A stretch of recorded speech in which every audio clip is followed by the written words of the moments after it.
여러분 안녕하십니까? 오늘도 하나님의 은혜 가운데서 평안하셨습니까? 이제 날씨가 따뜻해져서 여러분들이 등산하기가 참 좋으시죠? 오늘 우리 목사님 부부와 또 우리 새롭게 들어오신 우리 여사님 가정 다 진심으로 환영합니다. 우리 민진 양도 환영하고요. 다 우리 새롭게 오신 우리 가족들 진심으로 환영합니다.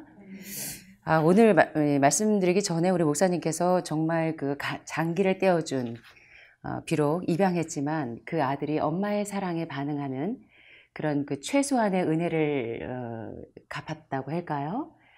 그것처럼 우리는 지난번에 이제 간의 독 시간에 간을 빼주는 사랑에 대해서 함께 공부했었습니다. 여러분들도 우리에게 간을 빼주듯이, 아니 그보다 더 그 모든 혈액을 다 빼주고 지금도 우리를 위하여 중보하고 계시는 그 하나님의 사랑과 은혜가 여러분들이 넉넉히 이 모든 고난의 시간들을 승리할 수 있는 그러한 원동력이 되기를 간절히 소원합니다.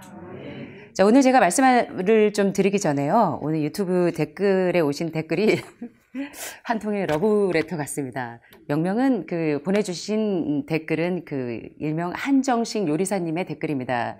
제가 좀 소개를 해드리도록 하겠습니다. 지난 시간에 제가 암을 완전히 쫓아내는 혈액청소법에 대해서 5부 올렸는데 거기에 달아주신 댓글인데요. 직장암 3기 진단 11개월차 치유 중인 사람입니다.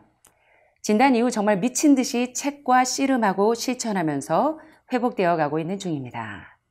하늘마을TV는 저에게 정말 너무나도 큰 도움이 되고 힘이 됩니다. 저는 투병 중에도 하루도 거르지 않고 실천하는 것이 몇 가지가 있습니다. 매일 11시부터 오후 4시 사이에는 무조건 산에가 있습니다. 두 번째는 풍력과 냉수 마찰과 나체로 햇볕 쬐기입니다. 이 산에는 아무나 가면 안 될 것 같아요. 세 번째는 냉수욕과 반신욕, 복식 호흡입니다. 그리고 하늘마을 TV 영상을 시청하고 메모하는 것입니다. 특히 부원장님의 강의는 저에게 수호천사 같은 분이십니다. 우리 여기 수호천사 정교사님 계시는데 하늘마을에 수호천사들이 참 많거든요. 우리 유 여사님을 비롯하여. 너무나도 큰 힘이 되고 활력소가 됩니다. 진심으로 감사드리고 늘 응원합니다. 사랑합니다. 나의 전사님 행복하소서. 한정식 요리사님의 댓글이 얼마나 따뜻하고 아침에 제가 입이 여기 귓꼬리까지 걸렸습니다.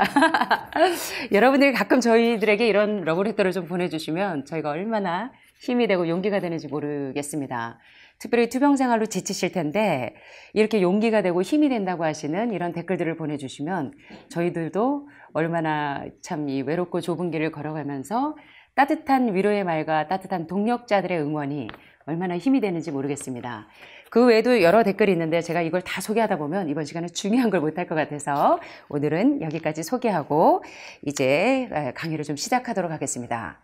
자, 여기 보시면 제목이 음식이 약이 되게 하고 약이 음식이 되게 하는 법. 오늘 여러분과 제가 함께 공부할 내용입니다. 여기 보시니까 저희는 이제 나이팅게일 선서를 해서 이제 의사나 간호사들은 저는 이제 나이팅게일 선서를 하고 공부를 했기 때문에 이 그림을 좀 아는데 여러분들 이 그림이 누구이신 것 같으세요? 히포크라테스죠? 예. 히포크라테스가 한 유명한 의학의 아버지라고 일컬어지는, 어쩌면 제가 매 강의 때마다 많은 암 전문가들이 히포크라테스 선생님의 이 내용을 따라서 실천하시면서 우리 환우들에게 많은 영혼들을 생명의 길로 인도하는 그러한 원천력이 되는 귀한 선생님이신데요. 히포크라테스가 한 얘기 중에 Let food be thy medicine, medicine be thy food. 다시 말하면 음식이 무엇이 되게 하고 약이 되게 하고 또 약이 무엇이 되게 하라? 음식이 되게 하라고 하신 그 귀한 말씀을 따라서 오늘 많은 암 전문가들이 환우분들을 그렇게 케어하시면서 여러분들에게 도움이 되는지 모르겠습니다. 자, 그래서 저는 그 히포크라테스의 그 말을 어떻게 실천하는지 이 시간에 한번 공부해 보도록 하겠습니다. 여러분 아시는 것처럼 토마스 에디슨은 이런 이야기를 했습니다. The doctor of the future will give the medicines, but will interest his patients in the care of the human frame, in diet, and in the causes and prevention of disease. 여러분 아시는 토마스 에디슨. 좀 반듯하게 생기셨죠? 자, 우리 토마스 에디슨이 이런 말씀을 하셨습니다. 미래의 의사들은 그의 환자들에게 더 이상 무엇을 줄 것이 아니라 약을 줄 것이 아니라 그의 환자들에게 그 관심을 보여야 할 것인데 어떤 관심이냐? In the care of the human frame, 어떤 인간적인 틀, 어떤 인간적인 그 프레임, 관계 안에서의 보살핌이라고 할까요? 또 중요한 것은 바로 in diet입니다. 음식이 약이 되게 하고 약이 음식이 되게 하는 in diet, 식이요법. And in the causes and prevention of disease, 질병의 무엇과 원인과 예방에 대하여 미래의 의사들은 더 이상 환우분들에게 약을 제공하는 것이 아니라 그 환자들에게 인간적인 관계 안에서의 따뜻한 보살핌과 그리고 음식이 약이 되게 하고 약이 음식이 되게 하는 식이요법을 가르쳐야 하고 그리고 질병의 증상만 제거하는 것이 아니라 질병의 원인과 그 예방하는 방법을 제시해야 할 것이라고 토마스 에디슨 선생님은 말씀하십니다. 그래서 여기 말씀하신 것처럼 미래의 의사들은 더 이상 우리의 인체를 약으로 치료하지 않고 그보다는 영양소로서 질병을 예방하고 치료해야 한다고 강조하고 계십니다. 우리 지난 시간에 그 닥터 퀼린 박사님의 그 영양소로 암을 퇴치하는 방법에 대해서 공부하셨습니다. 상당히 저는 인상 깊게 공부를 했는데 아마 오늘 여기서 한 번 더 반복이 들어갈 겁니다. 그때 설명을 해드리겠습니다. 카운터띵, 그 반대되는 생각에 대한 이 사파, 이 사파는 그 마이클 아담스 선생님께서 그리신 사파이신데요. 재밌죠, 여러분? 여기 여자분들은 여기 금요의 집인데 여기 여러분들이 남자 화장실을 지금 들여다보고 계십니다. 여기 비하인드 스토리가 좀 있는 것 같아요. 자, 여기 보니까 expensive urine. 와, 값비싼 소변. 여러분들도 항암하시고 약물 많이 중독되셔가지고 이 값비싼 오줌을 좀 많이 배출해 보셨죠? 자, 우리 그림을 좀 살펴보도록 하겠습니다. 이 사파에 보니까 프로젝이라고 하는 우울증 약이 무려 143불이나 됩니다. 리피톨이라고 하는 콜레스테롤 약이 129불, 브로카드렌이라고 하는 심장약이 83불, 베이조텍이라고 하는 혈압약은 64불, 플랜딜이라고 하는 혈압약도 85불, 키모테라피라고 하는 항암 화학요법 약이 1350불, 한 달에 무려 1854불의 약을 먹고 소변으로 배출하기 때문에 이분의 소변은 expensive, very very expensive 유린입니다. 그림이 재밌죠? 여러분 재미없으세요? 시작하기 전에 여러분들 이제 워밍, 긴장을 좀 풀어드리려고 이 그림을 좀 넣어봤습니다. 반대로 여기 우리 신장로님처럼 왜소해 보이긴 하지만 건강한 소변을 배출하시는 분이 계십니다. 여기 보니까 죄송합니다. 퀄리티 멀티바이타민이 한 달에 28불 소요하시고 또 슈퍼푸드 서플리먼트, 슈퍼푸드 보충제를 45불을 사용하시고 또 메디시널 허브 약초를 75불, 프레시 프로듀스 데일리를 225불, 그러니까 매일 어떤 그 신선한 농산물을 225불을 먹고요. 또 에이지드 갤릭 익스트랙, 그 묵은 마늘 추출물을 13불 정도 소요하시고 포미그레나 주스라고 하는 석류 주스로 60불을 소요하시는데 한 달에 446. 와, 446, 4520. 자, 이 그 빅3 3대 처치를 하시는 분은 무료 비에 비해서 이 건강식을 하시는 분은 이게 참 굉장히 경제적이시죠. 경제적이고 소변으로 다 빠져나가지가 않아요. 참 인상적인 만화죠. 자, 우리가 이러한 그 사파를 보시면 아시는 것처럼 현재 오늘날 의료계의 현실은 대부분의 의료인들은 아직도 키모테라피, 즉 항암 치료, 항암, 방사선, 레디에이션, 그 다음에 또 서저리, 수술과 같은 빅3 3대 처치에 의해서 많은 중증암 환우분들을 케어하려고 시도를 하고 있지만 아까 토마스 에디슨이 말씀하신 것처럼 미래의 의사들은 약물로 환자들을 처치할 것이 아니라 무엇으로? 예, in diet. 어떤 식이요법? 히포크라테스, 의학의 아버지 히포크라테스가 말씀하신 것처럼 음식이 약이 되게 하고 약이 음식이 되게 하는 식이요법으로 이걸 강구하고 있는데 이런 사실에 대해서 깊이 생각해 보아야 할 것이라고 다루고 있습니다. 자, 우리가 지난 시간에 이제 또 중요한 부분들을 살펴봤지만 이번 시간에는요, 닥터 퀼린 박사님께서 영양소로 암을 퇴치하는 데 있어서 우리가 간과하기 쉬운 부분, 오늘은 제가 그 미네랄과 또 그 멀티바이타민에 대해서 함께 이제 공부해 보도록 하겠습니다. 자, 여러분들이 이제 6대 영양소 중에 특별히 영양소, 3대 영양소 하시면 다 아시죠? 뭐가 있죠? 또 단백질, 탄수화물, 단백질, 지방. 사실은 이제 이게 굉장히 중요한 영양학적인 요소라고 많이들 생각을 하시는데 많은 경우에 대부분의 환우분들이 이제 그 암세포의 스위치를 올렸다 껐다 켰다 하는 주범이 바로 동물성 단백질과 동물성 지방에 의해서 그 주요한 성분인 인슐린 라이크 그로스 팩터 1이나 메티오닌과 같은 동물성 단백질과 동물성 지방에 의해서 암의 스위치를 껐다 켰다 하기 때문에 여러분들 이제 3대 영양소의 비율보다는 사실은 6대 영양소를 좀 더 넓은 시야로 일명 마법의 섬유소, 마법의 탄환이라고 일컬어질 만큼 많은 중증 환자들에게 있는 그 세포 독소를 제거할 수 있는 6대 영양소에 대해서 여러분들이 눈을 뜨셔야 합니다. 자, 그런데 여기 이제 보니까 여러분들이 알고 계시는 3대 영양소 외에 한쪽에 물, 그리고 미네랄, 그리고 비타민이 있습니다. 자, 그 다음에 이제 오늘 제가 여러분과 함께 공부할 미네랄과 비타민에 대해서 함께 좀 살펴보도록 하겠습니다.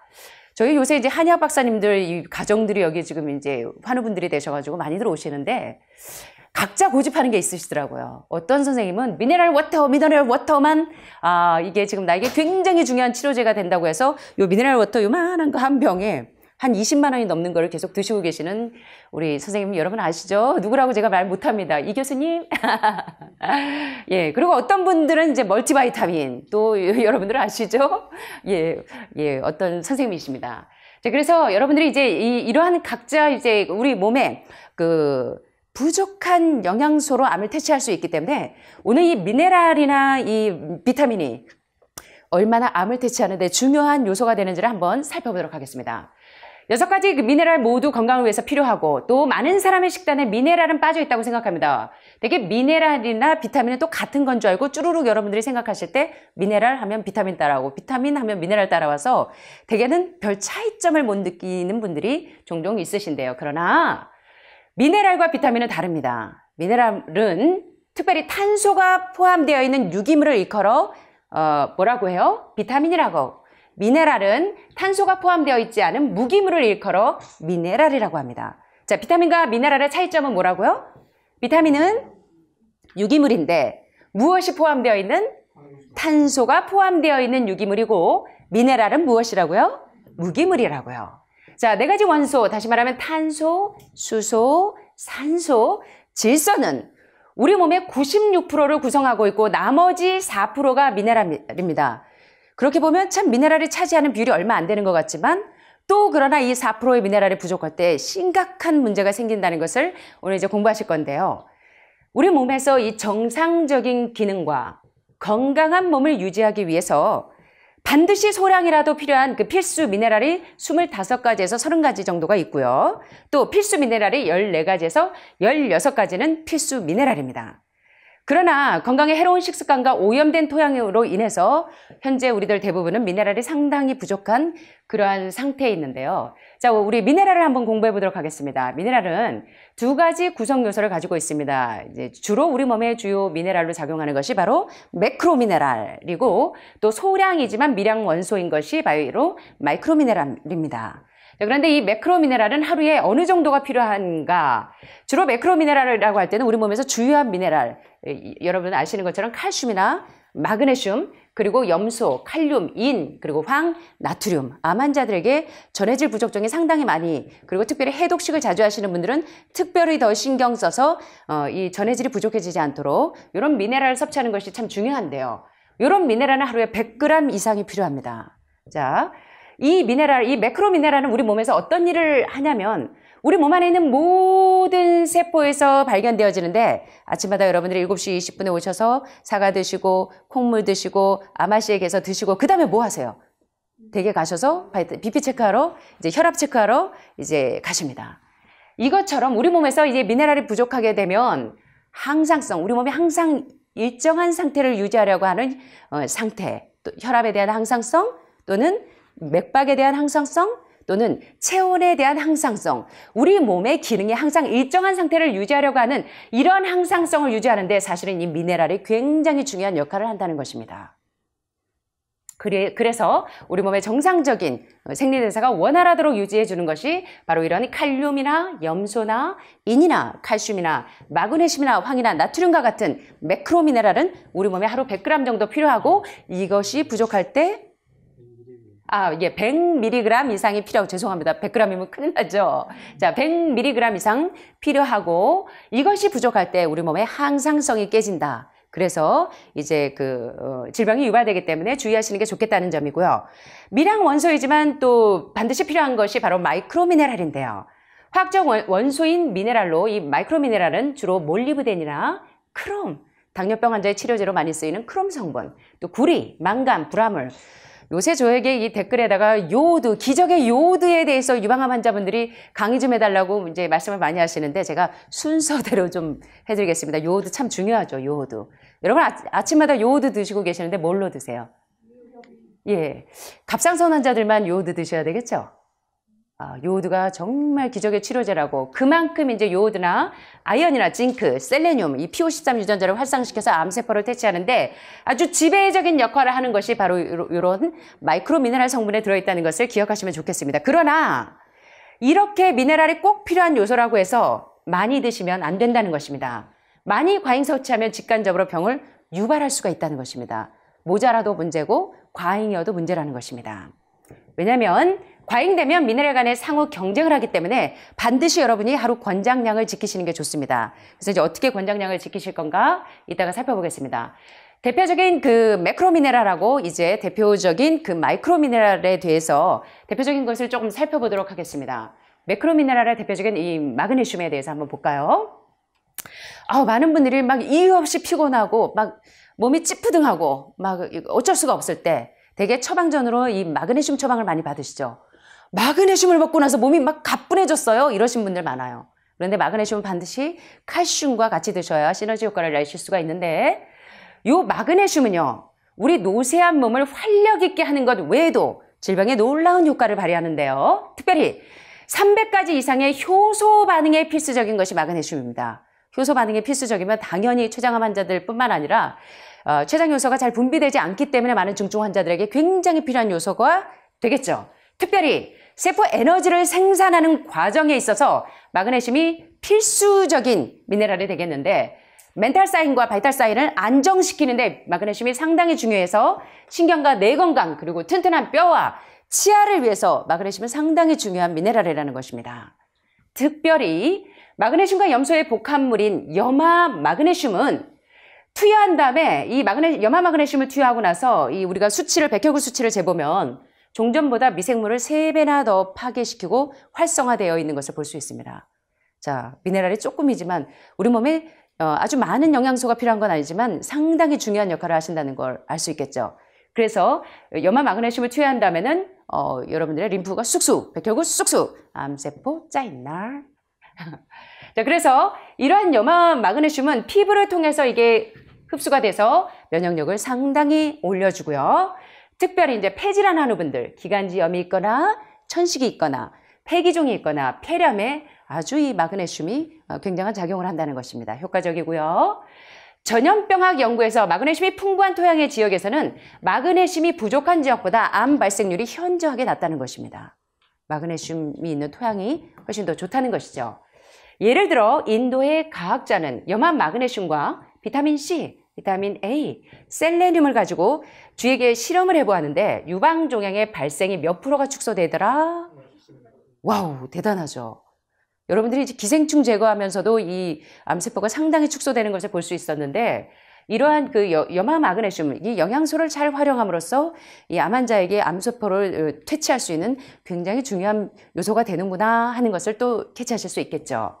자, 뿐만 아니라 마그네슘을 드시면 이 변비 환자들이 되게 시원해 하십니다. 해독에도 효과적이고 특별히 중금속 해독에 효과적이라는 것입니다. POP 독소나 여러 가지 헤비메탈, 이 중금속에 오염되어 있는 많은 환우분들에게 마그네슘은 중금속 해독에 필수적이다. 특별히 여러분 아시는 것처럼 이제 글루타치온, 주사 좀 많이 이렇게 글루타티온을 활용하시는 분들이 많으신데, 이 글루타티온은 합성할 때 반드시 마그네슘이 필요합니다. 그래서 러셀 블레이옥 박사님은 마그네슘이 적을 때 글루타티온이 소멸되면서 프리레디칼, 이 자유기, 다시 말하면 활성산소, 우리 몸에 암을 만드는 활성산소가 급격히 증가하게 된다는 것입니다. 뭐가 부족할 때? 마그네슘이 부족할 때 활성산소가 급격히 증가한다는 것입니다. 자, 이것은 치명적인데 이유는 글루타티온은 수은을 중화하는 몇 가지 안 되는 항산화 분자다. 사실 이 머큐리 수은을 중화하는 그런 것들은 사실 그렇게 많지 않아요. 수은 중화하는데 이제 특별한 그 해독제로 여러분들이 사용하시는 게 쑥가루, 이 차코를 쓰실 수도 있지만 마그네슘에 있는 글루타티온 성분이 수은을 중화하는 굉장히 중요한 항산화 분자라는 것입니다. 자, 글루타티온이 마그네슘에 있어서 무슨 작용을 하는가? 정화 작용을 하고요. 두 번째 여러분, 이 킬레이트 작용이 상당히 중요한데요. 킬레이트가 뭐냐면 금속 원소하고 리간드가 결합된 것을 킬레이트 작용이라고 하는데, 이 킬레이트는 중금속 자체는 이 용매에 녹지 않지만 요 리간드는 녹고 또 리간드랑 금속을 결합시켜서 킬레이트를 만들어주면 용매에 녹아서 중금속이 해독이 되는 것입니다. 자, 그래서 글루타티온 마그네슘의 정화작용과 킬레이트 작용 때문에 세포 독소가 없어지고 중금속도 해독이 된다는 것입니다. 자, 여러분, 마그네슘이 상당히 중요한 영향을 끼치죠. 그래서 암이나 치명적 감염에 영향받기 이 좋은 환경에서 이 마그네슘 성분이 킬레이트 작용을 하고, 그리고 정화작용을 통해서 세포의 활성산소를 억제해 준다는 이 사실은 굉장히 또 중요한 사실이 되겠습니다. 자, 그 다음에 이제 마그네슘과 함께 처방하는 것이 칼슘이죠. 마그네슘 단독으로 일하는 것보다 칼슘과 결합할 때 우리 몸에 상당한 시너지 효과를 낼 수가 있는데요. 자, 1998년 10월 13일 뉴욕 타임즈에는 이렇게 실려 있습니다. 칼슘이 영양소 중에 슈퍼스타로 자리 잡다. 와우, 칼슘이. 봉준호 감독이 그 슈퍼스타인 줄 알았더니 여기 보니까 요새 한국이 떠들썩하죠. 예, 기생충. 자, 그런데 칼슘이 영양소 중에 슈퍼스타로 자리를 잡는데요. 자, 이 기사는 미국 의학협회 저널의 연구 결과를 실었는데, 칼슘의 섭취를 증가시키면 상피세포를 발달시켜서 유방암이나 전립선암이나 췌장암과 같은 암을 예방할 수도 있다. 자, 그러면 이제 칼슘 섭취를 위해서 여러분들이 우유 드시면 되겠네? 그죠? 뭐 드셔야 돼? 죄송하지만 예 하신 분. 맴매해야 되는데. 자, 우유의 그 카제인 응고 단백질은 암세포의 스위치를 껐다 켰다는 주범이라는 거. 특별히 유방암과 전립선암의 주범이라는 거. 그래서 콜린 캠벨 교수님께서 수십 년간 그 차이나 스터디에서 그 질병 역학의 그랑프리라고 불리는 그 책에 수많은 이 과학자들과 암 전문가들이 이 우유의 유해성이라고 할까요? 또는 동물성 단백질과 동물성 지방의 그 암의 그 스위치를 껐다 켰다 하는 그러한 범인이 된다는 사실을 여러분이 수없이 지금까지 이제 유튜브에서 공부를 하셨기 때문에 제가 생략하겠습니다. 말씀 안 드려도. 자, 그러면 칼슘은 먹는 걸로 섭취하는 것도 중요합니다. 물론 뭐 각종 견과류나 종실류 또는 채소 속에도 많은 칼슘이 있는데, 자, 칼슘은 우리가 여러분들이 먹는 거 못지않게 무엇을 통해서 섭취를 하고 흡수를 해야 하냐면 생각을 깨셔야 됩니다. 자, 칼슘이 분해가 되면 칼슘이 어떻게 흡수가 되냐면 전적으로 우리 장 안에 있는 비타민 D와 연관이 되기 때문에 여러분들이 칼슘을 아무리 많이 드셔도 칼슘과 인산의 비율이 맞지 않으면 우유 드시고 동물성 드셔도 다 빠져나갑니다. 자, 그러면 어떻게 해야 돼요? 여기 보니까 칼슘 섭취는 무엇으로 하는 게 좋다? 자, 비타민 D3는 무엇으로? 먹는 것으로? 비타민 D는요, 무엇으로? 햇빛 쬐이는 것으로. 그래서 제가 안드레아스 모리츠 박사님의 그 햇빛 치료제로 햇빛의 선물이란 그 책으로 여러분들과 함께 이제 비타민 D3를 가장 그 만병통치약이라고 일컬어지는 비타민 D3, 다시 말하면 햇빛 비타민을 어떻게 우리가 섭취할 수 있는지를 지난 시간에 공부했었습니다. 자, 그래서 칼슘 섭취는 이 햇빛을 많이 쬐면서 비타민 D를 흡수하는 것이 사실 가장 좋은 방법인데요. 여기 보니까 영양소 중에서 칼슘이 가장 많은 생물학적 기능을 수행한다는 것입니다. 칼슘의 영양적인 가치는 우리 간과할 수가 없는데요. 이 놀라운 그 미네랄은 심장으로 하여금 박동을 뛰게 하고 근육을 움직이게 하는 전기 에너지를 공급하고요. 또 모든 세포에 음식을 공급해 주는 것도 누가 하더라? 칼슘이 하더라. 또 7개의 영양소 분자에 1개의 물 분자를 결합시켜서 그것을 뉴트리언트 채널이라고 하는 영양소 채널을 통해서 끌어당겨서 거기다가 그 영양소 채널에다가 그 짐을 계속적으로 옮겨주는 과정을 반복하는 애가 누구더라? 칼슘이더라. 그리고 지난 100년간 생존한 사람들의 공통적인 분모가 있는데 모든 사람들이 하루에 몇 그램 이상의 5g 이상의 많은 양의 칼슘을 섭취하면서 생존하더라. 자, 그래서 이 칼슘이 굉장히 중요한데 여러분들 칼슘 하면 자꾸 먹는 걸로 섭취하려고 하시는데 칼슘은 어떻게 섭취하는 게 좋다? 햇볕을 쬐면서 섭취하시는 것이 좋다. 그 다음에 칼슘의 또 다른 중요한 생물학적 기능은 바로 DNA를 복제하는 것입니다. 예. 줄기세포 복제, DNA 복제. 거기에 가장 그 지배적인 요소가 바로 또 칼슘이 그 한 가지가 된다는 것입니다. 칼슘은 우리 몸의 모든 조직을 수리하고 또 건강을 유지하게 하고 퇴행성 질환을 예방하게 하는 상당히 중요한 기반이 되고요. 또 우리 건강에 이렇게 많은 수백 가지의 생물학적 기능 외에 가장 칼슘이 우리 몸에서 중요한 역할을 하는 것은 바로 pH, 혈액의 산성화되면서 이번에 모리시다게이치 박사님이 뭐라 그러셨어요? 암이 생성되는 메커니즘을 공부하셨는데 무엇이 어떻게 되면서? 혈액이 산성화되면서 제가 매 시간마다 강조해서 아시죠? 그러면서 암이 시작이 되기 때문에 pH를 컨트롤하는 것은 상당히 중요하기 때문에 여러분들이 물을 드실 때도 여기 하늘마을 물 뭐 드시고 계세요? 그렇게 좋은 물을 드시는데도 pH를 빨리 중화시키기 위해서 여러분들이 pH 컨트롤을 위해서 알카리수를 드시는 것처럼 산성화된 체질을 중화시키는데 굉장히 지배적인 역할을 하는 것이 바로 칼슘이라는 것입니다. 또 이 칼슘과 산의 관계는 바로 불길에 물과 같다라는 속담이 있듯이 칼슘은 우리 체액 속에 있는 산소를 빼앗아가는 이러한 산을 신속하게 파괴시켜주는 역할을 하는 애가 누구더라? 칼슘이더라. 그래서 여러분들은 칼슘을 먹는 것도 넌밀크를 드시는 것도 콩물을 드시는 것도 좋지만 더 중요한 것은 칼슘 섭취를 무엇을 통해서? 햇빛을 쬐면서. 아시겠죠? 그래서 여러분들이 중요한 미네랄, 이제 매크로 미네랄을 이렇게 섭취하시면 되고요. 이제 마이크로 미네랄 가운데 대표적인 그 당뇨병 치료제로 알려져 있는 크롬. 이 크롬 미네랄은 어떤 역할을 하는가? 미국 농무부의 연구 결과 당뇨병 환자의 인슐린 반응 증폭에 가장 중요한 역할을 하는 것이 바로 이 마이크로 미네랄인 크롬 성분이라는 것입니다. 자, 1977년 크론과 당뇨병과의 연관성에 관한 최초 공개 사례에서 심각한 당뇨 증상이 있는 그 환자에게 크롬을 투여했더니 장기간 그 IV 정맥 주사를 맞았던 것을 아주 현저하게 경감시켰다고 하는 것입니다. 인슐린을 투여받던 환자가 이 크롬을 주입했더니 크롬을 공급했더니 그 인슐린 처치하는 것이 굉장히 줄었다는 것입니다. 미국 농무부의 연구원 월터 매츠 박사님은 크롬이 바로 GTF라고 하는 포도당 억제 인자의 중요한 성분이라는 것을 규명하셨습니다. 크롬이 어떤 성분이 있다고요? 포도당을 억제하기 때문에 인슐린을 우리 몸의 그 세포에 집어넣는 역할을 하는데 지배적인 역할을 하는 것이 바로 크롬이라는 것을 발견하셨다는 겁니다. 자, 우리 몸은 설탕을 대사하기 위해서 이 포도당 억제 인자가 다시 말하면 GTF가 필요한데요.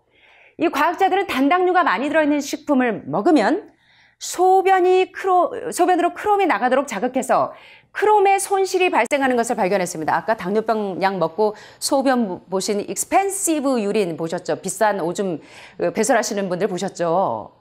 자, 그 얘기입니다, 이게. 소변으로 크롬이 나가도록 자극해서 크롬의 손실이 발생하는 것을 발견했는데 특별히 정제된 탄수화물 뭔지 아시죠? 정제 탄수화물은 크롬이나 기타 미량 영양소들, 미량 미네랄들이 없기 때문에 여러분들이 이제 정제 탄수화물 대신에 복합 탄수화물을 드시라는 겁니다.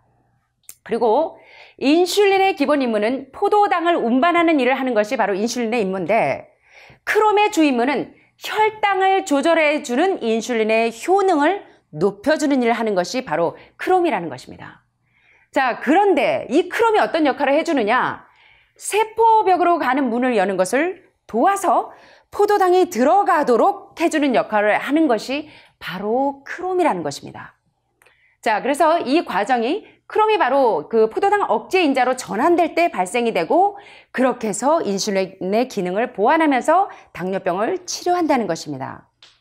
그래서 스코트 피테커 박사님은 베스트셀러인 메디신의 저자이신데요. 이렇게 말씀하십니다. 의심할 바 없이 정제된 설탕 없이 가공하지 않은 곡식으로 된 홀푸드 식단과 크롬, 포도당 억제 인자의 보조식품과 함께 사용하면 6주 이내 당뇨를 퇴치할 수 있다. 여러분 당뇨병의 미스터리 배우셨죠? 당뇨병도 마찬가지로 뭐 때문에 그래요? 동물성 단백질, 동물성 지방, 세포에 이제 이 당이 들어가지 못하도록 하는 그런 주요 인자를 제거해 주는 것이 참 중요하고, 지금 이제 크롬 보조식품을 활용하는 것도 굉장히 도움이 된다는 것입니다. 자, 인슐린을 사용하는 어떤 당뇨 환자든지 여러분들이 이제 크롬 보조식품에 대해서는 상담을 하신 후에 처방을 받으시는 게 좋겠습니다. 그 다음에 또 이제 마이크로 미네랄 중에 중요한 것이 바로 아연입니다. 자, 아연이 우리 몸에서 어떤 역할을 하는지, 참 아연이 중요한 역할을 합니다. 그 유전자가 안정되게 하는데 아연이 상당히 중요한 역할을 하는데, 특별히 아연은 가장 풍부한 미량 원석 가운데 하나인데요. 세포 공정의 광범위한 분야에서 아연의 역할은 많은 경우에 많이 알려져 있는데, 특별히 어떤 일을 하는가?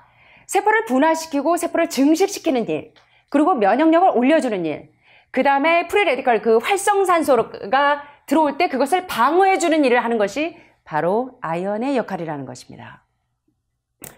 그리고 이제 유전적인 안정성과 기능에서 이 아연이 상당히 중요한데, 아연은 300여 가지의 효소에서 발견이 되고, 또 항산화 효소인 구리 아연 초산화물 디스뮤타아제를 포함해서 DNA, 망가진 DNA를 복구하는데 굉장히 다른 단백질에서도 발견되는 것처럼 아연 가운데도 망가진 DNA를 수리하는 데 상당히 중요한 역할을 하는 것이 바로 아연이라는 것입니다.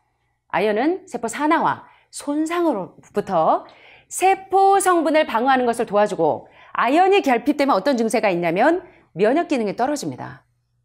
면역력이 떨어져요. 그리고 성장의 장애를 일으킬 수 있고, 인지 기능에 문제를 일으킬 수 있고, 호르몬 기능에 장애를 발생시키는 이러한 문제점이 생길 수가 있기 때문에 아연 결핍이 되지 않도록 주의하셔야 된다는 것입니다. 자, 아연, 마그네슘, 셀레늄, 비타민 A, 비타민 B17. 여러분 이제 많은 말기 암 환자들 악액질 카케시아 상태에서 마지막에 처방하는 것이 주로 이제 비타민 C 요법이나 또는 비타민 B17 레이어트릴 주사를 많이 처방을 받으시는데, 그러지 않아도 여러분들이 살구씨나 사과씨, 이걸 통해서 비타민 B17인 표적 항암제를 여러분들이 드실 수가 있는데, 이러한 것들이 아연이나 마그네슘이나 셀레늄이나 비타민 A나 비타민 B17과 같은 이런 표적 항암 성분들이 있는 미네랄들이 암에 대한 몸의 방어 메커니즘을 쑥쑥쑥쑥 올려주기 때문에 암의 성장을 멈추게 한다는 것입니다. 굉장히 중요하죠? 야, 그래서 그 외에도 아연은 우리 몸에서 레이어트의 분출을 위한 운반 시스템이다. 야, 살구씨만 이게 레이어트를 운반하는 줄 알았더니 모두 아연도 이 표적 항암 역할로서 상당히 큰 역할을 한다는 것을 알 수 있겠죠. 그래서 이 암에 대한 면역 시스템을 구축하기 때문에 훈자족의 이 레이어트릴지 살구씨를 많이 먹기 때문에 거의 암이 없죠. 그래서 이게 상당히 중요한 역할을 하고요. 그런데 아연과 구리는 상관관계가 있습니다. 혈중 아연 농도가 너무 높으면 구리 농도는 상대적으로 낮게 되고, 예를 들면 이 연수가 있는 지역 사람들은 구리배관에서 빠져나오는 구리 때문에 구리 농도가 높아지만 반대로 상대적으로 아연 농도는 낮아지기 때문에, 이럴 경우에 연수를 드시는 지역에서는 아연을 처방을 꼭 하셔야 되겠죠. 그래서 이런 부분에 있어서 굉장히 균형을 맞추는 게 중요하고요. 자, 지금까지 이제 필수 그 미네랄에 대해서, 매크로 미네랄과 마이크로 미네랄에 대해서 공부를 해보았는데요. 이제 그 암 환자에게 있어서 가장 중요한 항암 치료제라고 알려져 있는 이 필수 바이타민에 대해서 한번 공부해 보도록 하겠습니다. 여러분들이 이제 수없이 공부하셨지만 또 이번 시간에 핵심적인 걸 한번 또 짚고 넘어가겠습니다. 자, 인체의 수많은 자연적인 공정에서 여러 가지 비타민이 필요합니다. 그래서 이제 많은 암 환자들이 비타민 C 제가 먹어도 될까요? 비타민 A는 어때요? 비타민 D는 어때요? 자, 이번 시간에 여러분들이 그 해답을 좀 찾게 되시기를 바랍니다. 따로따로 영양제를 드셔야 되는지, 아니면 멀티바이타민을 드셔야 되는지, 멀티미네랄 바이타민을 드셔야 되는지, 이번 시간에 해답을 좀 얻게 되셨으면 좋겠습니다. 자, 비타민은 실제로 생명의 중요한 필수 요소입니다. 우리 몸은 비타민을 합성할 수가 없기 때문에 음식을 통해서 또는 이런 그 서플리먼트와 같은 보조제를 통해서 공급을 받습니다. 자, 비타민이라고 하면 수용성 비타민이 있고 지용성 비타민이 있죠. 수용성은 뭐예요, 여러분?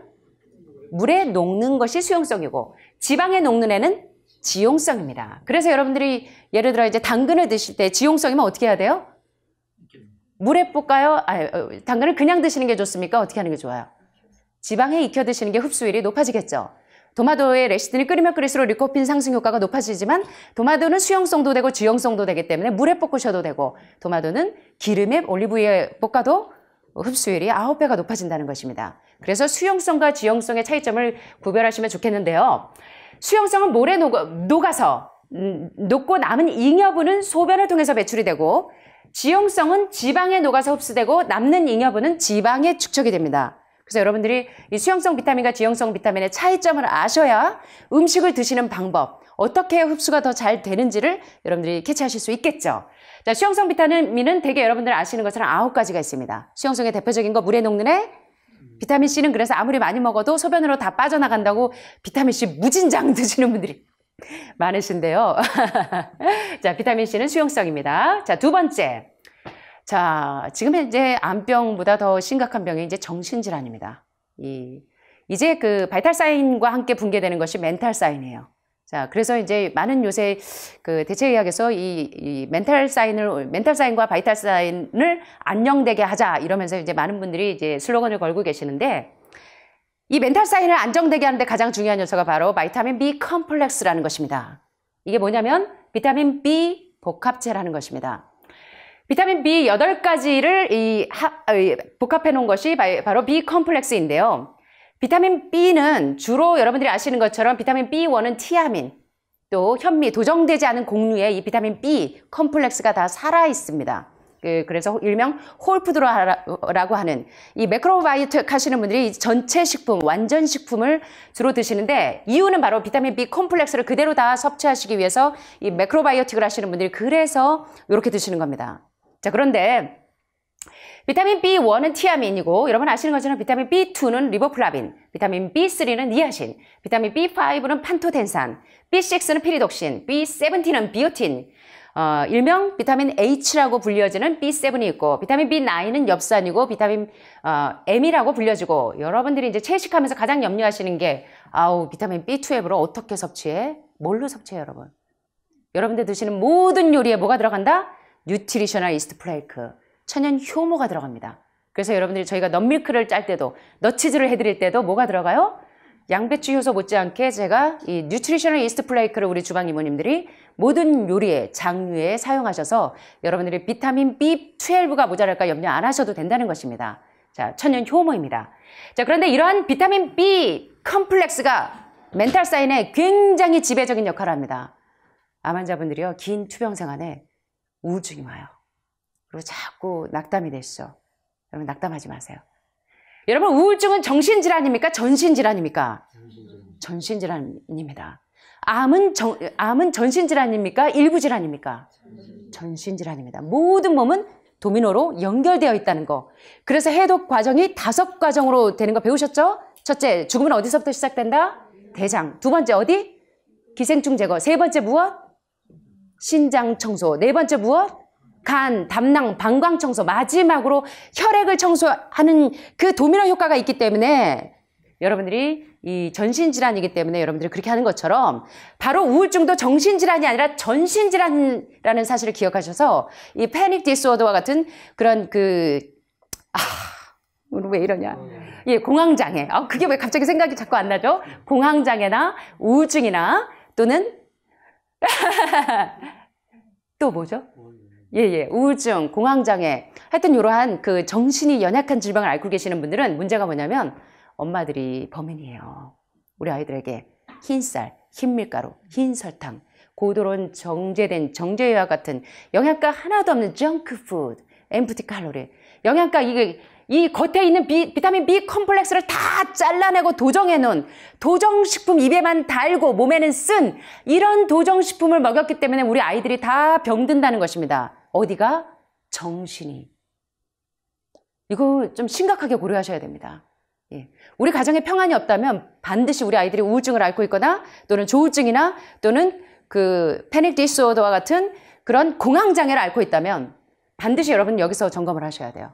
그래서 여기 한 의료인이 여기 와가지고 공황장애가 너무 심해서 병원에서 환자를 진료를 할 수가 없을 정도로 치명적이었는데 그 친구가 여기 와서 3주 지나니까 룰루랄라 거려요. 룰루랄라. 왜? 영양소가 다 살아있는 비타민 B 컴플렉스가 처방이 되었기 때문에 그렇습니다. 그래서 여러분들이 이게 비타민 B 컴플렉스가 굉장히 중요한 수용성 비타민의 한 가지이면서 두뇌 작용에 이 멘탈 사인이 안녕해야 바이탈 사인도 안녕한 것입니다. 그래서 이거 꼭 잊지 않으셨으면 좋겠습니다. 예. 그래서 제가 건강 강의할 때 비타민 B 컴플렉스에 대해서 여러분들에게 계속적으로 주입하는 이유가 정신이 건강해야 몸이 건강합니다. 그 다음에 지용성 비타민 4가지를 보시면 여러분 아시는 것처럼 비타민 뭐가 있어요? 비타민 A, D, E, K. 야, 이 지용성도 상당히 중요한데요. 여러분 하늘마을 식단에 보니까 이 영양소를 매일 드시는 것 같으세요? 안 드시는 것 같으세요? 여러분들 보시니까 영양제 따로 다 드셔야 되겠죠. 비타민 B 콤플렉스도 사서 먹어야 되겠고 비타민 C도 먹어야 되겠고 비타민 A도 E도 D도 K도 먹어야 될까요? 자, 하늘마을 식단에 다 있습니다. 아침마다 여러분들은 하루는 당근, 하루는 비트, 그리고 하루는 단호박, 뿌리채소, 잎채소, 열매채소 돌아가면서 식단이 그냥 나오는 것 같으시죠? 우리 이모님들이 머리 태지게 연구하십니다. 예.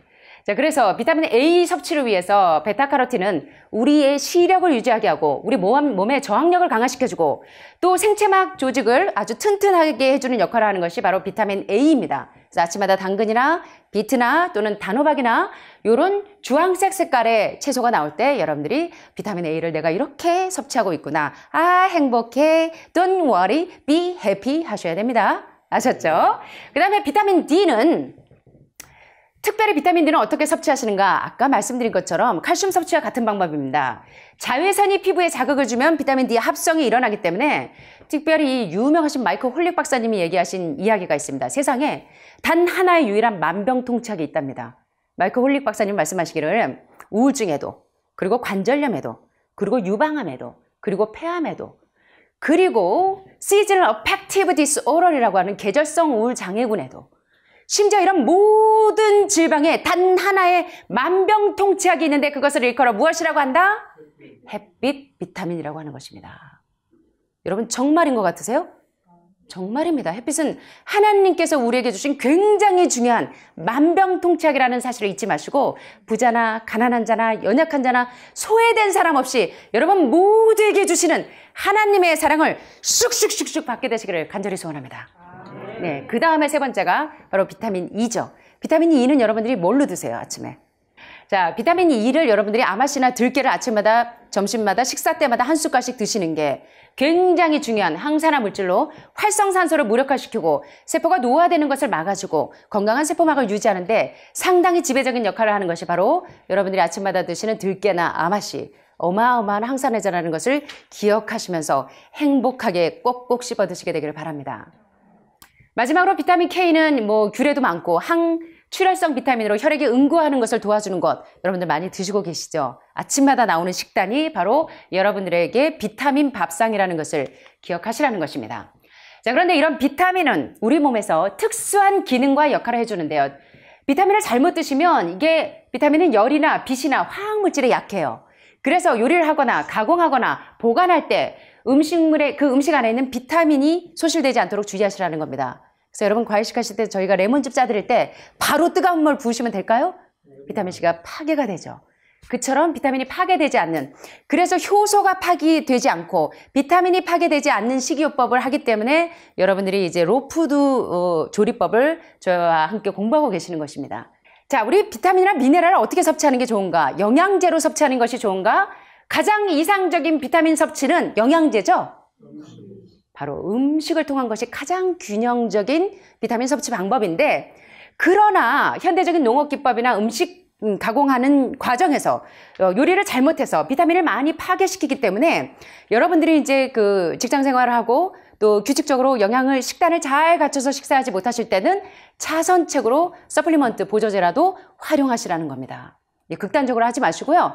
내가 비타민이나 미네랄을 충분히 섭취할 수 없는 상황에서는 보조식품을 활용하시는 것도 도움이 되실 거고요.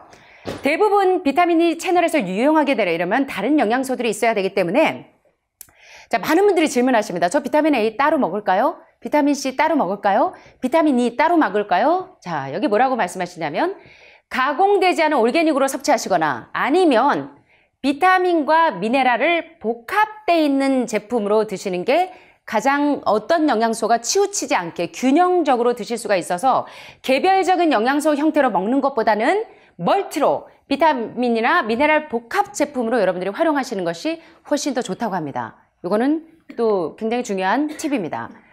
자, 지금부터 이제 좀 재밌는 게 나옵니다. 자, 이제 몇 커트만 더 하면 됩니다. 자, 이 필리핀 빈젤 박사님께서는 Alive and Well, 죽지 않고 잘 사는 방법을 One Doctor's Experience with Nutrition in the Treatment of Cancer Patients. 암 환자의 치료에 있어서 이 영양이라는 이 식이요법의 중요성을 One Doctor's Experience, 한 의사이신 닥터 빈젤 박사님께서 경험하신 내용을 쓴 책이 바로 Alive and Well이라는 책입니다. 여러분, 이 빈젤 박사님이 이 책에서 이런 말씀을 하십니다. 내가 갖고 있는 가장 큰 문제는, 빈젤 박사님이 의대를 졸업하시면서 가장 자기가 환자를 다루고 있는데 가장 큰 심각한 문제점을 발견하고 한 것은 뭐냐면, 의학의 아버지 히포크라테스는 분명히 약으로 환자를 다룰 것이 아니라, 특별히 토마스 에디슨도 환자를 약으로 다룰 것이 아니라 무엇으로? 음식이 약이 되게 하고 약이 음식이 되게 하는 그러한 음식약에 대한 영양에 관한 지식이 부족한데, 자, 4년간 의과대학 과정과 1년의 인턴, 1년의 레지던트 과정에서 영양에 관한 강의를 어떻게 했다? 한 번도 듣지 못했다는 것입니다. 자, 여기 닐 핑크니 박사는 이 선생님이 좀 여성처럼 하트하트하게 생기셨죠. 책도 하트하트합니다. 헬티 하트 보니까 이 건강한 심장, 이 건강한 심장에 대한 이 헬티 하트를 쓰신 닐 핑크니 박사님께서는 이렇게 말씀하십니다. 나는 의사들이 일반적으로 영양에 관하여 충분한 교육을 받지 못하였으며, 소위 영양 의사들뿐만 아니라 영양 전문가라는 사람들도 그 분야에 충분한 자격을 갖추지 못했다는 것을 발견했다. 그래서 영양학의 대가이신 컬린 캠벨 교수님께서는요, 지금 이 많은 영양학자들이 단백질, 탄수화물, 지방에만 집중하기 때문에 오늘 많은 현대인들이 3명 중에 암 환자라는 것입니다. 그래서 의사들도, 영양학자들도, 많은 암 전문가들도 무엇으로 환자를 케어해야 하냐면 충분한 영양에 관한 지식으로 영양소로 암을 퇴치하는 방법을 배우셔야 된다는 것입니다. 자, 의과대학 과정에서 영양에 관하여 교육을 얼마나 받았는지 질문하였다. 그 평균이 3시간 이하고 의과 과정은 3,500시간이나 된다. 대부분 의사들의 영양에 관한 수준은 특별한 추가 교육을 받지 않는 한 신문이나 TV에서 우리가 얻는 수준이나 비슷하다. 그들은 우리들보다 영양에 관해 더 알고 있지 않다. 이것은 제가 특정 의료인들을 비하하는, 폄하하는 이야기가 아니라 이제 빈젤 박사님이나 또는 빈젤 박사님이나 핑크니 박사님께서 손수 암 환자들을 케어하시면서, 많은 난치성 환자들을 케어하시면서 심각한 문제점을 발견한 거예요. 내가 암 환자를 케어하기에 있어서 너무나 부족하다는 사실을 깨달은 것입니다. 그래서 이거는 분명히 이제 환자들을 케어하시는 분들 뿐만 아니라 환자인 입장에서도 영양에 관한 지식은 내가 암을 치료하는 데 있어서 상당히 중요한 요소라는 것을 여러분들이 깨닫게 되셨으면 좋겠습니다. 지난 시간에 바로 영양소로 암을 퇴치하다, Beating Cancer with Nutrition, 바로 영양소로 암을 퇴치하는 방법에서 쓰신 패트릭 퀼린 박사님에 대한 이야기를 지난 시간에 공부했었는데, 여러분 기억나십니까? 제가 이제 한번 패트릭 퀼린 박사님이 이런 말씀을 하셨죠. Dr. Quillin's tip for growing sweet fruit. 죄송합니다. 짧은 영어로 지금 이제 우리나라에 번역되지 않은 책들이 너무 많다 보니까 이 중요한 부분을 캡처해서 여러분들에게 소개를 하다 보니까 부득이하게 영어를 설명할 수밖에 없을 때 여러분들이 양해해 주시면 감사하겠습니다. Dr. Quillin's tip for growing sweet fruit. 달콤한 과일을 재배하는 방법에 대해서 퀼린 박사님께서 그 비결을 설명하고 계시는데요. 이 퀼린 박사님은 달콤한 과일을 재배하는 방법을 통해서 영양소가 부족할 때 식물이 어떻게 병이 들고 어떤 문제점이 생기는 것인지를 설명하면서 영양소로 식물의 질병을 고칠 수 있듯이, 마찬가지로 암 환자들도 암을 무엇으로 퇴치하냐? 부족한 영양소로 암을 beating cancer 퇴치할 수 있다는 것을 강조하고 계십니다. 자, 그래서 여기 보시면 If the plant doesn't get enough magnesium, it doesn't make enough chlorophyll. 여기 if가 생략이 됐죠. If it doesn't get enough chlorophyll, it won't make enough sugar, going to get sweet enough, and all the other chemicals that it makes. I put a hamper of Epsom salts in a gallon of water and dissolve it at the base of the tree about 3 times a year. 자, 이 식물이 병에 들지 않게 그 식물이 그 달콤한 과일을 재배하기 위한 비결로서 퀼린 박사님은 뭐라고 설명하시냐면, 만약에 식물이 마그네슘이라는 그 영양소가 충분하지 못하게 되면 어떤 일이 생기냐면 그것은 it doesn't make enough chlorophyll, 충분한 클로로필, 엽록소를 만들지 못하게 된다. 그리고 이 식물이 그 충분한 엽록소를 얻지 못하게 되면 그것은 또 어떤 문제가 생기냐면 그 충분한 슈가, 당을 만들지 못하게 되는데 달콤한 맛을 충분하게 내는 슈가, 즉 당을 만들지 못하는 문제점이 첫째로 생기고 두 번째 문제점은 뭐냐면 all the other chemicals that it makes.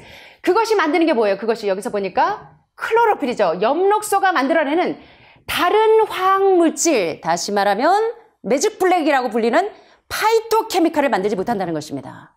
뭐가 부족하면?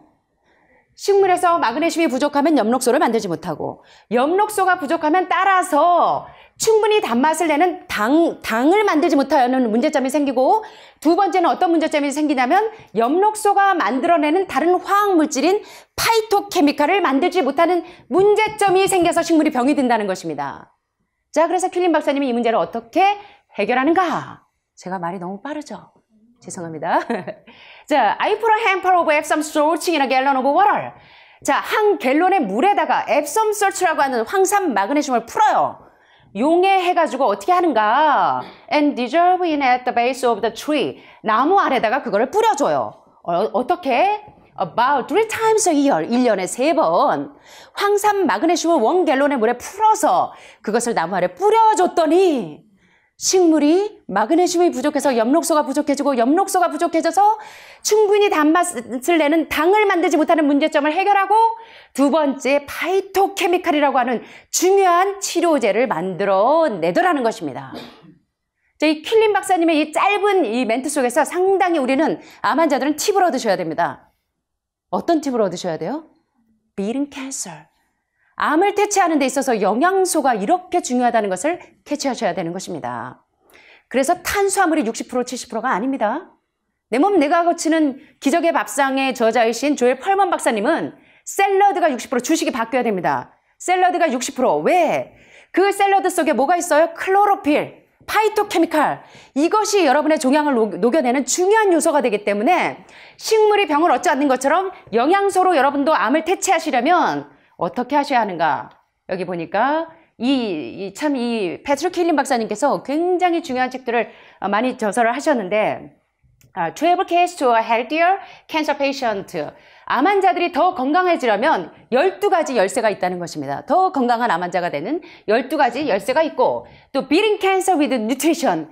영양소로 암을 퇴치할 수 있는 방법을 방금 설명드린 것처럼 제시하고 계시고요. 여기 또 중요한 말씀을 이 책에서 소개를 하고 계셔서 제가 이 책을 좀 섭외를 하고 있습니다. 이 아마존.com으로 가야 될지.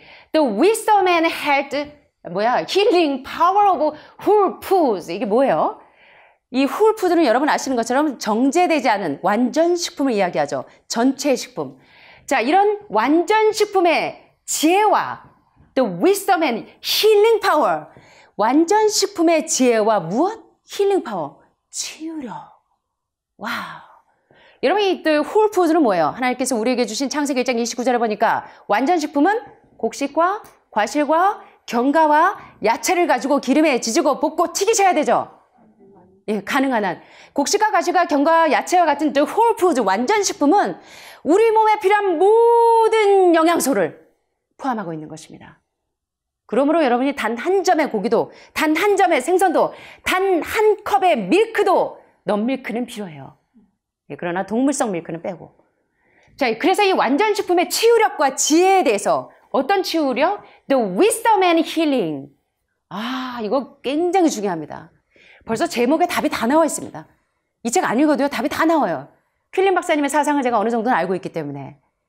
굉장히 중요하죠. 그래서 닥터 퀼린 박사님은 정말 이 암 환자들에게 정말 굉장히 참 훌륭한 선생님이신데요. 음식과 질병 관계에 관한 아주 굉장히 훌륭한 전문가이십니다.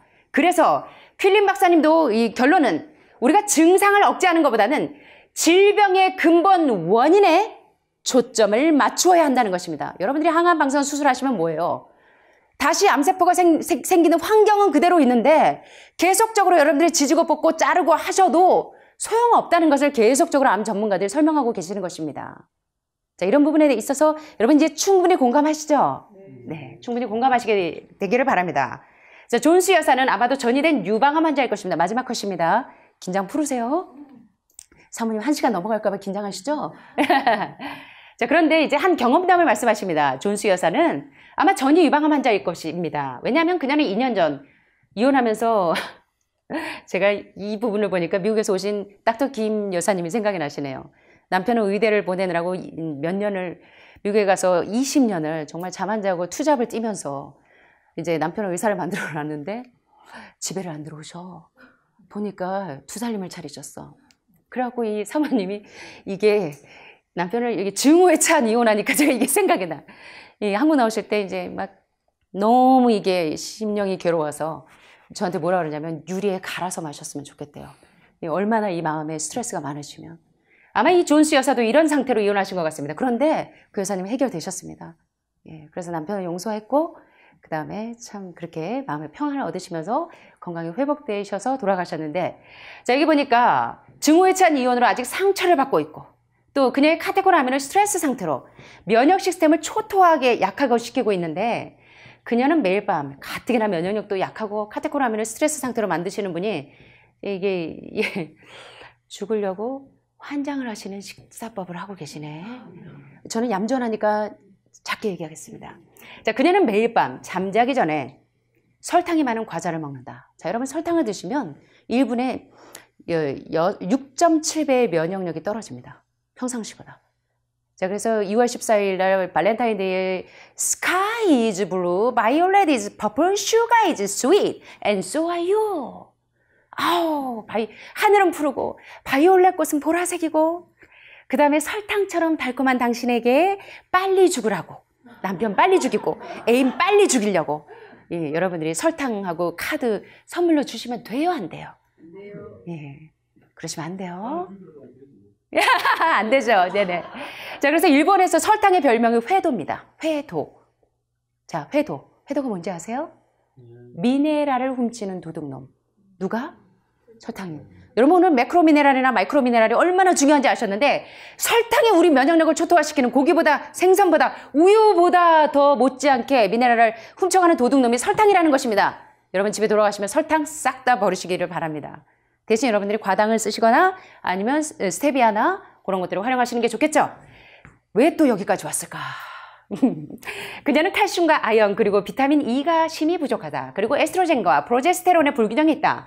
그녀의 담당 의사는 유방을 절제하고 타목시펜을 투여하고 에스트로겐을 묶어두고 항암과 방사선 치료를 하였을 것이다. 그러나 이것들은 모두 그 질병의 원인을 제거한다? 못한다? 그래서 여러분이 여기 오셨잖아요. 다 해보시고. 자, 그 병을 억누르니 힘이 없어지면 재발하고 다시 재발 전이의 주범이 누구다? 항암, 방사선 수술의 빅3 처치라는 것을 배우셨습니다. 그래서 여기 보시면 타이 볼링가 선생님께서는 Cancer Step Outside the Box, 수술과 항암과 방사선의 세 가지 빅3 처치에서 무엇하라? 나오라는 것입니다. 자, 이것이 이제 키포인트죠. 자, 그래서 이제 마지막입니다. 자, 우리 몸은 이런 자동차와 같습니다. 차에 아주 질 좋은 연료를 넣으면 엔진은 부드럽고 조용하게 잘 달리고 더 잘 운행되고 수명도 길어질 것입니다. 그러나 연료 탱크에 디젤이나 비행기 연료, 등유, 소독 알코올을 넣으면 엔진이 심각한 문제를 일으키면서 부릉부릉 이상한 소리도 나고 오버히트도 하고 차 키를 돌려도 시동은 걸리지 않고 방전되고, 그럴 때 여러분들이 숙련된 자동차 수리공을 만나셔야 됩니다. 숙련된 자동차 수리공은 그 문제를 금방 진단할 것입니다. 아, 얘한테 맞지 않는 연료를 넣었구나. 얘는 가스차인데 휘발유를 넣었구나. 이걸 진단하셔야 된다는 것입니다. 사람의 소화기관은 채식형인데 채식형에 맞지 않는 동물성이 들어가서 병이 걸렸구나. 이걸 진단하셔야 된다는 것입니다. 그러나 어설픈 수리공은 주입된 연료와 차의 성능과는 상관이 없어요 라고 말하면서 엔진 갈고 애꿎은 엔진 드러내고 애꿎은 미션 드러내고 애꿎은 차의 모든 내부를 다 드러내서 돈만 짠뜩 부과하고 차는 아직도 폐차 처분해야 될 지경이라는 것입니다. 자, 마지막으로 이 카운터티그, 그래서 이런 비유를 일컬어서 이 만화를 이 마이클 애덤스가 쓰셨는데요. 이게 참 재밌습니다. Just because you are a doctor doesn't mean you can use the carpool by yourself. 그러자 이제 한 의사 선생님께서 But officer, my ego is so large. It counts as a second passenger. 이 만화 너무 재밌습니다. 자, 여기 경찰관이 이 의사에게 이렇게 이야기합니다. 아니, 선생님, 선생님이 의사라고 해서 이 그 카플레인, 그 함께 타는 거 있죠. 카풀, 이렇게 두 사람이 같이 탈 수 있는 그 두 사람 이상 카플레인, 그러니까 함께 승용차 타는 이 차선을 선생님이 아무리 의사라고 해서 이제 혼자 다닐 수는 없습니다. 라고 이제 이 선생님에게 말씀을 드렸더니 이 선생님이 뭐라고 얘기해요? 이 선생님, 경관님, 내 이 자아는 너무 위대하기 때문에 두 사람분으로 계산하라는 것입니다. 네? 자, 이거 참 웃어야 될지 말아야 될지. 자, 이 카툰을 통해서 여러분들은 숙련된 자동차 수리공은 좋지 않은 연료가 문제를 만드는데 영양학에 대해서 단 1시간도 공부하지 않은 이러한, 죄송하지만 의료인들은 뭐 다 그런 건 아니지만 여러분, 그러나 이 어설픈 수리공은 영양과 암과는 상관이 없다고 얘기할 때 여러분 정신 차리시라는 겁니다. 예. 주입된 연료와 차의 성능과는 상관이 없다. 가스차에다 휘발유는데 어떻게 상관이 없습니까, 여러분? 맞습니까? 항암했으니까 고기 많이 드시고 고기 국물 많이 드시고 힘내셔야 되죠? 자, 그러므로 의학의 아버지 히포크라테스는 이렇게 말씀하십니다. Let food be thy medicine, medicine be thy food. 한번 따라해 보시겠습니다. 음식이 약이 되게 하고 약이 곧 음식이 되게 하라는 것입니다. 자, 그래서 가장 강력한 치료제는 The wisdom and healing power of whole foods. 그 완전 식품의 지혜와 힐링 파워, 치유력. 이거 정말 육신의 완전 식품에, 그래서 곡식과 가시가 견과와 야채는 하나님께서 우리에게 주신 우리 몸을 치료하는 데 필요한 모든 영양소를 포함하고 있는 완전 식품인데 이보다 더 강력한 홀푸드가 있는데 그게 뭐예요? 한번 따라 보시겠습니다. 하나님의 말씀은 살았고 운동력이 있어. 좌우의 날선 어떤 검보다도 예리하여 영과 홍과 및 관절과 골수를 찔러 쪼개니. 여러분, 이러한 홀푸드를 드시면서 여러분들이 건강을 회복하게 되시는 아름다운 역사가 있기를 간절히 바라면서 말씀을 마치겠습니다. 감사합니다.